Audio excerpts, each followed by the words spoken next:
बिस्मिल्लाहिर्रहमानिर्रहीम।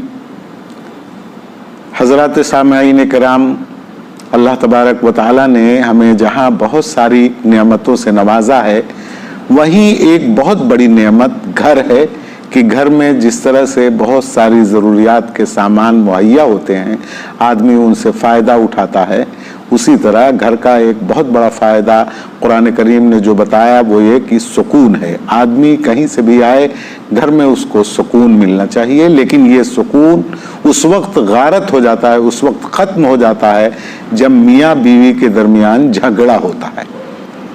आम तौर पर लोगों को ये शिकायत होती है कि बीवी बिला वजह लड़ती है, तो लड़ने की वजह पर गौर करना चाहिए। आदमी को ये भी गौर करना चाहिए, सोचना चाहिए कि कहीं ऐसा तो नहीं कि बीवी के कुछ हुकूक हैं जो मैं अदा नहीं कर रहा हूँ, जिनको मैं पामाल कर रहा हूँ। अगर जायज़ा लेने के बाद, सोच के बाद, फिक्र के बाद अगर ये पता चले कि कुछ हुकूक मुझसे छूट रहे हैं, तो उन हुकूक की भरपाई करे और अल्लाह तबारक व तआला से दुआए मग़फ़िरत करे कि मेरे से कुछ हुकूक बीवी के ज़ाय हुए, अल्लाह उसके लिए मुझे माफ़ फरमा दे।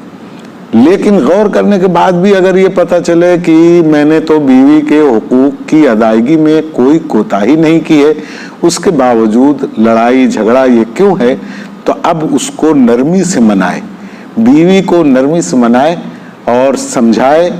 नरमी से मनाने और समझाने के बाद भी अगर ये हरकत ख़त्म नहीं हो रही है, तो फिर शरीयत ने उसका उसूल ये बताया कि शौहर और बीवी के घर वालों को जमा किया जाए और जमा करके उन दोनों के दरमियान मामला हल किया जाए।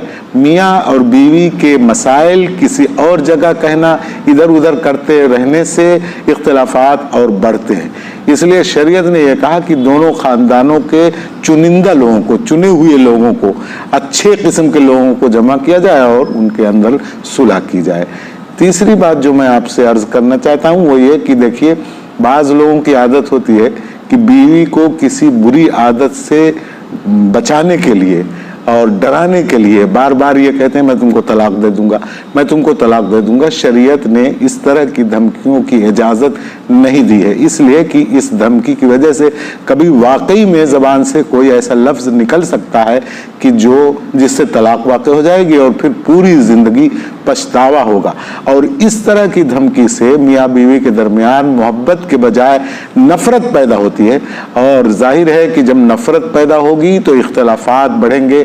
वो चीज़ जो घर के सुकून के लिए ज़रूरी है, मोहब्बत, वो मोहब्बत कहीं भी नहीं रह जाएगी। इसलिए इन चीज़ों से बहुत ज़्यादा परहेज़ की ज़रूरत है। अल्लाह तबारक व तआला हम लोगों को घरों का सुकून अता फरमाए और मियाँ बीवी के दरमियान मोहब्बत अता फरमाए, ताकि इस मोहब्बत के नतीजे में बच्चों की सही तरबियत हो सके और बच्चों के दरमियान अखलाक पैदा हो सके, वो अखलाक जिस अखलाक की तालीम आका सल्लल्लाहु अलैहि वसल्लम ने हमको दी है।